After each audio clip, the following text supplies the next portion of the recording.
All right, guys, sorry I'm not here today. You need to turn in your packet to page 10, though. We need to go over, we ran out of time last class to talk about intervals of increasing, decreasing, domain, and range. So we're going to just jump right to the homework and talk about it. So when you have your calculator, you'll be able to evaluate the exact points of this max and this min, and that'll help you with your intervals of increasing and decreasing. But for right now, we're just going to have to estimate them. Same over here. So just put a little dot on your maxes and mins, and we'll get to it. So when you're measuring intervals of increasing and decreasing, it's like you're using your x-axis as a ruler. All right, so I'm going to block this off. So the x-axis measures it. Those are the intervals. So I can see where I'm going over the red and black, that is where it's increasing. So that's from negative infinity. It increases, right? So we're using the x-axis as a ruler. We're observing that it's increasing, right? I can see that it's increasing, but we're using the x-axis as a ruler. As I move left to right until this point, it is increasing. So use the x-axis. Negative infinity until 0 is part of the increasing, okay? Then I can see from 0 until a little after 1, so from 0 until 1.2, it's decreasing, right? It's going down, but I use the x-axis as the ruler. So during this time period, right, so using the x-axis, during this section, that's when it's decreasing. Okay, and then I can see, all right, and then during this section, it's increasing. So 1.2 until infinity. So I'm going to come down here. Intervals of increasing are negative infinity to 0 and 1.2 to infinity. And then interval of decreasing is just 0 to 1.2. So let's do another intervals of increasing and decreasing. So remember, we observe, okay, here you're increasing. Here you are decreasing. Here you're increasing. Here you're decreasing. So we observe that, but we use the x-axis to say, all right, from here to here, this is where you are increasing. Right? In this section, you're increasing. In this section, from here to here, you are decreasing. Okay, and then increasing again, and then decreasing. But remember, we use the x-axis to measure this stuff. So when I start on my ruler over here at negative infinity, it's increasing until a little bit before negative 1, so I'm going to do negative 0.9. That's where it's increasing, okay? Then I can jump over here, right? It's increasing again in this section. Okay, in this section, oh, sorry. It's looking at a weird angle. Let me erase it so it's not so sloppy. Okay, then I can see it's increasing here again, so the section is right here, 1 to 2, okay? Okay, so the x-axis is like the ruler. We're just saying when those things are happening. Okay, so again, a little bit before negative 1, it starts to decrease, so a little bit before negative 1 until 1. Okay, so if you want to just say, oh, you're decreasing here, and then draw a line to the x-axis, so then it's kind of easier to see that region. So in between here, it is decreasing. So negative 0.9 to 1, it's decreasing. Okay, and then here it's decreasing again, so if I measure that interval, it's from 2 to infinity. So just think of the x-axis as the ruler for intervals of increasing and decreasing.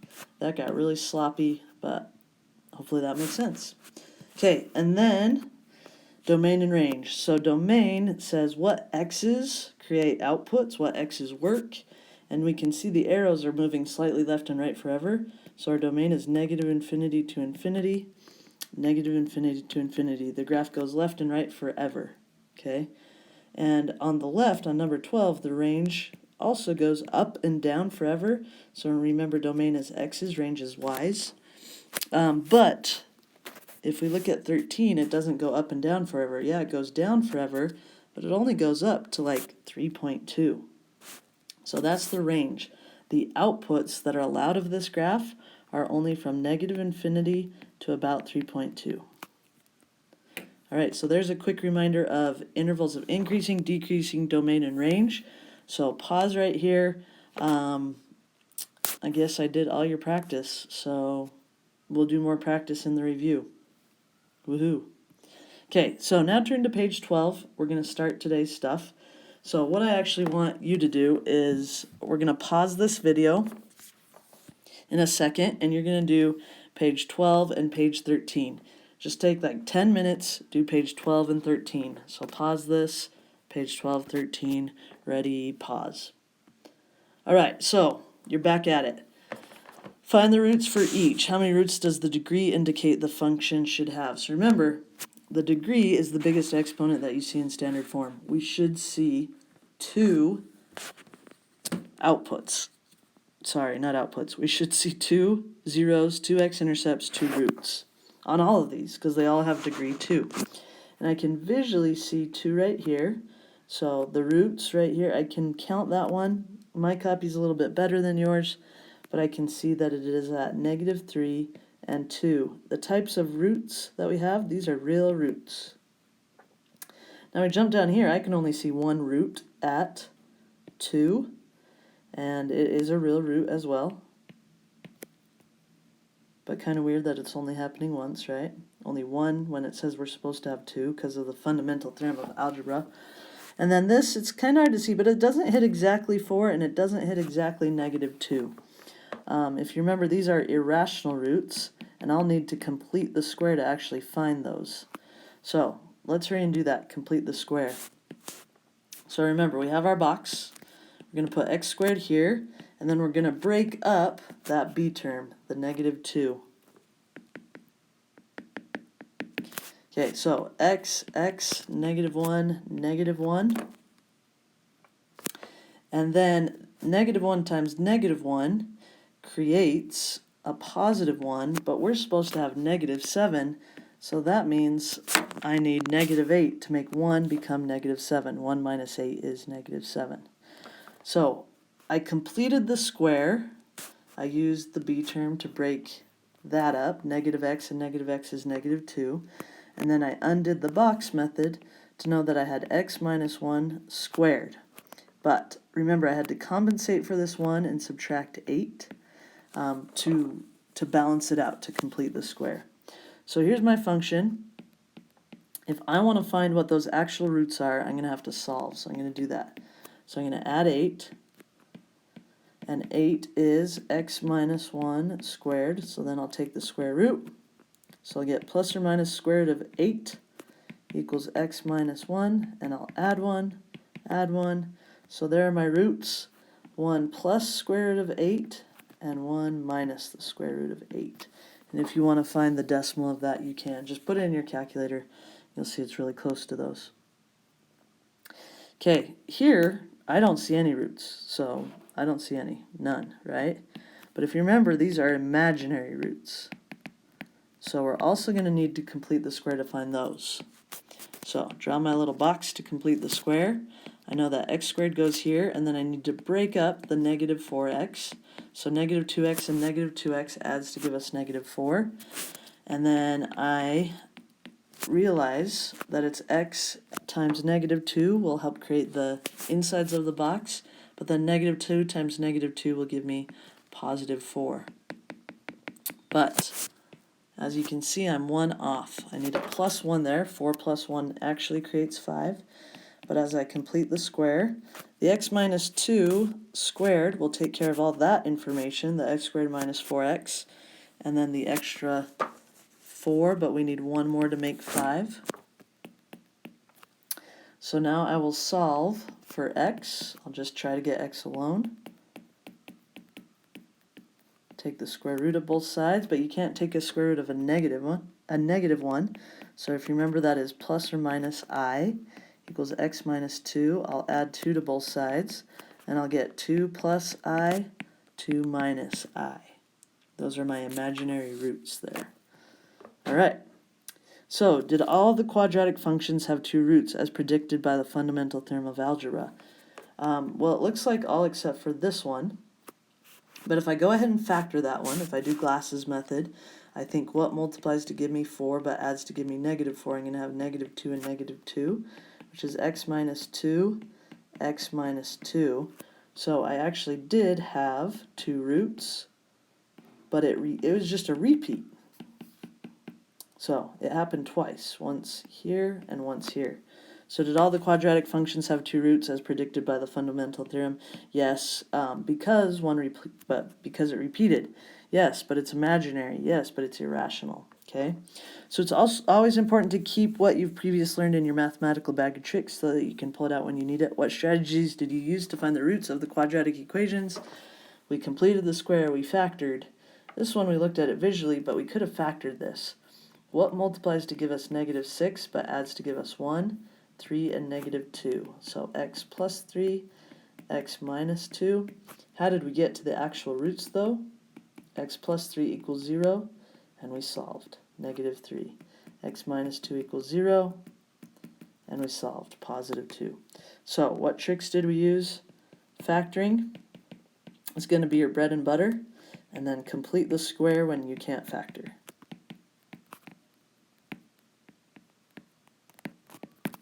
Okay, sweet. Okay, using your work from problem 1, write each of the quadratic equations in factored form. When you finish, check your answer by graphing when possible and make any corrections necessary. So this one will be x minus, if you remember when we factored it, over here it was x minus 2, x plus 3. This one was x minus 2, x minus 2. And then this one, we didn't actually factor, but I'm going to change it back. So that'll be x minus 2 plus I times x plus 2 minus I. Now, when you put that in your calculator to graph it, you're going to do the square root of -1 in place of I. So let's write that in so it's easier for you to check on your graphing calculator. Plus the square root of -1 plus or minus the square root of -1. And actually, I don't know why I wrote plus sign there. When they go back into the factor, they're supposed to be subtract. Okay, and then the other one will be x minus 1 minus root 8 and x minus 1 plus root 8, because remember it was plus or minus root 8. All right, so type those into your calculator into the y equals and just make sure that they're the same as those graphs. And the roots are the same as the x-intercepts. Heck yes, they are. All right, so far we have solved polynomial equations by factoring the polynomials down to their linear factors and then using the zero product property to get the roots of the polynomial from those linear factors. It's very important that we understand the difference between a factor and a root. Remember, so a factor is something that multiplies to create the product that we had. So here's an example of a factor, but the actual root was when we set it equal to 0, set it equal to 0 and solved. So we did x plus 3 equals 0, x minus 2 equals 0.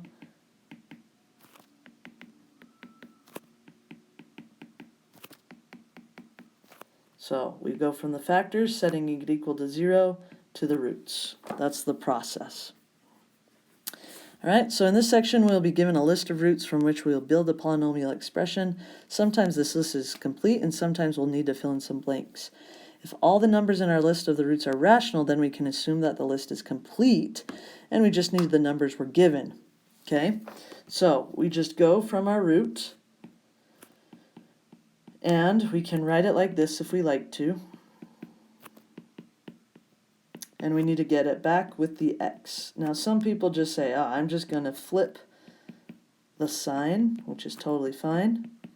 You don't have to think about moving it back over. So here are our three factors. So look for the patterns there.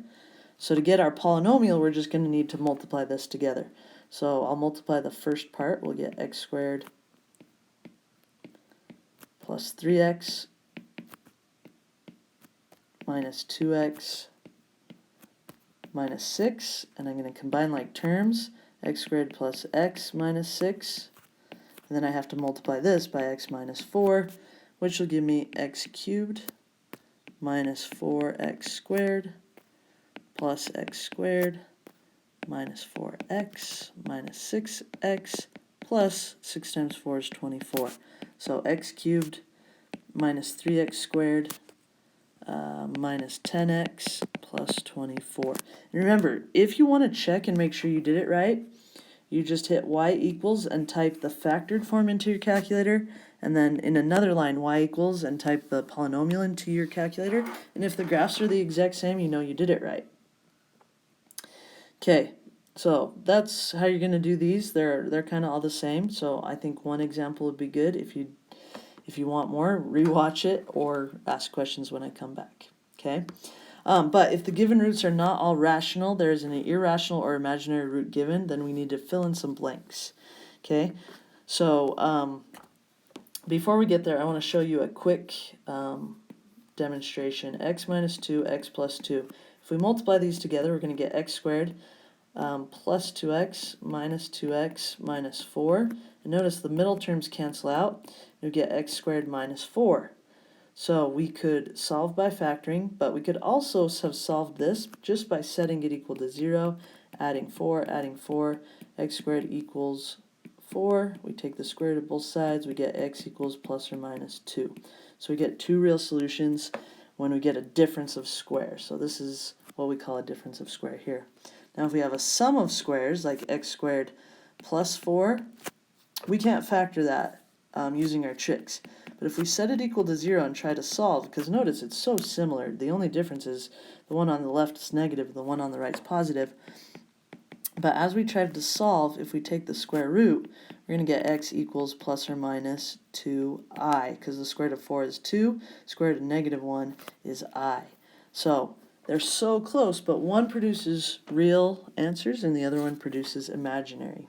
Okay, and for each irrational or imaginary root of a polynomial, the conjugate, and this is the example of the conjugate must also be a root of the polynomial. So if I take this one back, and we did see our factored form, it would be x minus 2i, x plus 2i. If you multiplied that together, you would get x squared plus 4. And they're called conjugates. Notice the x minus 2x plus 2, x minus 2i, x plus 2i, conjugates. So if a number can be written as a plus b, then its conjugate is a minus b. Alright, so we're going to write the conjugates. If we have 3 minus 4i, the conjugate will be 3 plus 4i. If we have 6 plus 2 root 3, it'll be 6 minus 2 root 3. So notice only the imaginary or the irrational switches sign. So 7i, the conjugate will be negative 7i. This will be 8 minus 10i. This one is, there's no number, like it's technically a 0 in front. 0 plus 7i becomes 0 minus 7i, but we don't need the 0. Same thing here, 0 minus 5 root 2, 0 plus 5 root 2, but 0 plus 5 root 2 is just 5 root 2, so the conjugate is just the negative and the positive if there's no real number in the front. So this one will be 10 plus root 7. So if there's a real number in front, and irrationals are real numbers, but if there's a real rational number out in front, that does not switch the sign. It's only the imaginary or the irrational. And we can do the trick of putting the 0 in front if that helps you keep track of what flips sign. Alright, so now that we know what a conjugate is, we can try building polynomials that contain irrational and imaginary roots. So write a polynomial function in standard form with rational coefficients of least degree that has the given zeros. So you're going to say, well, zeros, plural, I only see 1 0. I only see 1 0, 1 0. Remember, whenever it's irrational or imaginary, it will have a conjugate.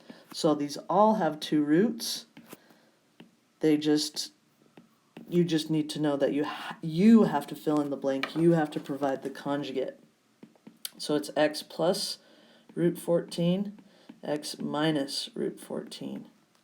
And I'm going to multiply these two together to show you that they do create a polynomial with rational coefficients. So I just multiply it, I get x squared minus root 14x plus root 14x, and then root 14 times root 14 is negative root 14 squared, which is just 14. So we get x squared minus 14 because the middle terms cancel out. Now you can check your work. X squared minus 14 equals 0. I'll add 14 to both sides, and I'll get x squared equals 14. You take the square root, and don't forget x equals plus minus root 14. So the solutions come in a plus and a minus. Okay? Now with an imaginary, it'll be x minus 8i, x plus 8i. I just switched the sign on each one, and that'll be x squared minus 8 imaginary x plus 8 imaginary x minus 8i squared. I'm going to talk about that real quick. So the middle terms cancel out, and we have a negative 8 times 8 is 64. I squared is the square root of negative 1 squared, which is negative 1. So negative 1 times negative 64 makes positive 64. And we can do the trick again. X squared plus 64 equals 0, just to make sure that we did it right. So I just solve it. Well, you can't take the square root of a negative, so it's x equals plus or minus 8i, which is what we originally said. But here is the polynomial. Here is the polynomial. Okay, now we can use everything we know about roots and conjugates to tackle these problems. If you have two roots that are conjugates of one another, it is easiest to multiply the factors of those conjugates together first and then distribute. So you're going to have problems like this on your homework. So you're going to take x, put it back into the factor. Take 8, put it back into the factor. Take root 2, put it back into the factor, and don't forget it needs a conjugate. Now the pro tip is always multiply the square root or the imaginary first. It'll be much simpler than multiplying it last, because we need to multiply all 4 of these together. So I'm going to get x squared plus root 2x minus root 2x minus root 2 times root 2 is root 2 squared, which is just 2. So I'll get x squared, minus 2 when I multiply those two together. So I still have these other two, but it's way easier now to multiply those together than worrying about the square root with the real numbers, or with the rational numbers. So now I'm going to multiply these two together. So I'll get x squared minus 8x minus 3x. Negative times negative is positive. 3 times 8 is 24. So I have x squared minus 11x plus 24 times x squared minus 2. And that'll give me x to the 4th minus 2x squared. All right, and then I'm going to do the negative 11x times the x squared. That'll give me negative 11x to the 3rd plus 22x, and then plus 24x squared minus 24 times 2 is 48. So I'll get x to the 4th minus 11x cubed, and then negative 2x and 24x squared are like terms, so that'll give me 22x squared plus 22x minus 48. And there's my polynomial. All right, so that's what you're doing. So if you look at your homework, find all the remaining zeros for the polynomials of least degree. What is the smallest degree of the polynomial? So 5/2 is rational. Negative 3 over 2 is rational, so that's fine. But then we have this other one over here that is imaginary. It's actually complex. So remember, the rational number doesn't flip sign, but the imaginary does. So there's its conjugate. So this actually needed 4.